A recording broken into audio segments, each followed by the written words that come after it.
Vous êtes sur la chaîne panafricaine, bienvenue dans ce nouveau numéro de décryptage.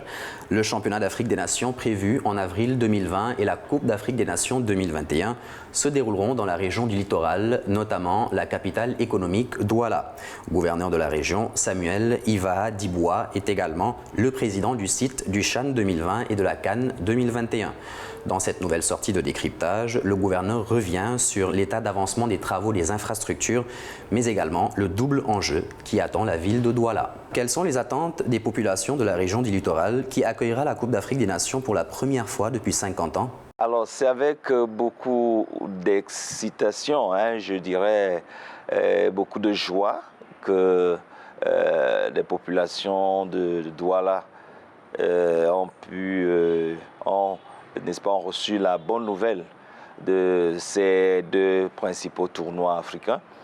Alors, je puis dire que nous sommes des habitués de l'animation, non seulement culturelle, parce que sur le plan musical, vous serez bien servi à Douala, mais également sur le plan sportif, les populations aiment participer.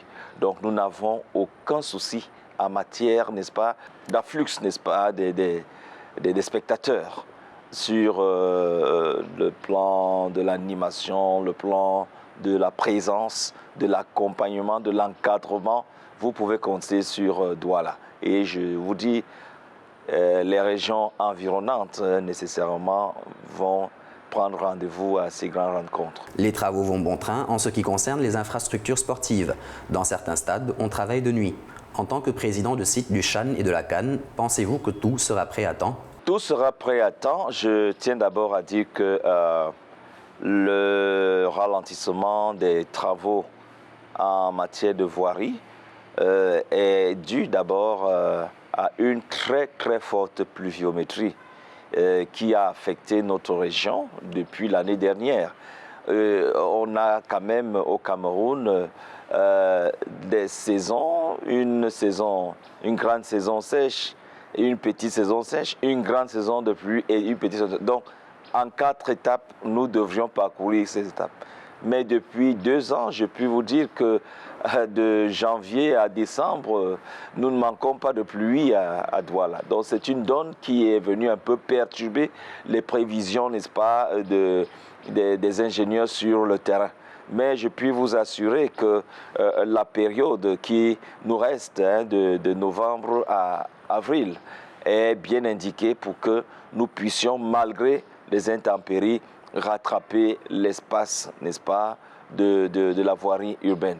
Il y a beaucoup de trous ici et là, mais le délégué du gouvernement, tout comme le gouvernement de la République, tous s'emploient à ce que nous puissions avoir, n'est-ce pas, une mobilité dans la cité capitale économique du Cameroun qui pourrait bien sûr s'améliorer et au moment, n'est-ce pas, de ces rencontres, on sera un peu surpris qu'on puisse circuler sans problème. Une importante partie de la mangrove de Japoma a été détruite pour la construction du stade. Y a-t-il une politique de protection de l'environnement qui a été mise en place? Alors, je dirais déjà que l'aspect que vous avez aujourd'hui de l'environnement du stade va se métamorphoser parce que le gouvernement de la République, n'est-ce pas, s'attelle à insister sur le reboisement. Il y a eu déforestage, mais déjà même sur le site du stade, c'est tout plat, tout dégagé aujourd'hui. Vous serez peut-être surpris que d'ici la CAN 2021, les arbres, les fleurs auront poussé et ce sera plutôt un nouvel aspect qui sera complètement différent du stade actuel. Lorsque vous avez à faire un chantier, c'est comme les routes. Vous faites des grands dégagements, mais après, il faut faire en sorte qu'on puisse faire régénérer ce qui a été détruit. Et je pense que c'est ce qui sera fait.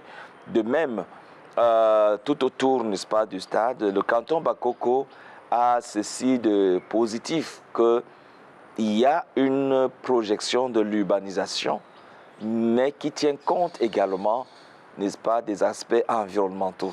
Il faut nécessairement qu'à côté des villas qui poussent déjà de terre, que nous ayons des arbres et c'est pratiquement la nouvelle ville qui arrive déjà comme ça à Japoma. Donc, le gouvernement de la République tient compte de cet aspect. Quelle garantie de sécurité offrez-vous à tous ceux qui viendront célébrer le football dans la ville de Douala? Alors, je tiens déjà à vous signaler que depuis que nous avons des situations un peu troubles au niveau des régions sœurs du nord-ouest et du sud-ouest, le littoral avait été longtemps programmé pour pouvoir prendre le relais du désordre. Mais ça n'a jamais prospéré, tout simplement parce que les populations de la région du littoral ne souhaitent nullement que le désordre s'installe. Vous savez, nous sommes, je dirais en Afrique, des porteurs des paniers d'œufs. Et tous ceux qui portent les œufs ne sont pas prêts à laisser que les cailloux, n'est-ce pas, viennent en direction de ces paniers-là. Et nous sommes conscients de la position stratégique que nous avons. Cela n'occulte pas le fait que les dispositions sécuritaires sont prises bien avant l'organisation de la CAN. Ce sera fait pendant l'organisation de la CAN et après. Donc, nous avons une sécurisation à deux niveaux. Sur le plan des forces de l'ordre, d'un côté, mais davantage sur le plan populaire. Et vous comprenez que lorsqu'on a eu des troubles au niveau de Newbel, alors, diagnostic fait, c'est davantage du fait de la délinquance. Ce n'était pas une revendication politique ou autre. Mais nous avons ce phénomène qui gangrène un peu les grandes métropoles aujourd'hui. Partout dans le monde, là où il y a une grande population, il y a toujours des preneurs de drogue, de chanvre et autres. Mais nous nous attelons dans ces quartiers criminogènes où la délinquance est assez poussée. Je ne fais aucune publicité. Nous y passons régulièrement les week-ends pour extirper, n'est-ce pas, le mauvais grain de livret. Donc, ça se passe ainsi. Et je puis vous dire que les populations elles-mêmes sont organisées de manière à décourager tout ce qui viendrait perturber la quiétude, n'est-ce pas, de cette région. Rassurez-vous, les populations seront même les premières à défendre. Et je vous dis, ce qui est le plus aimé à Douala, c'est d'abord le football.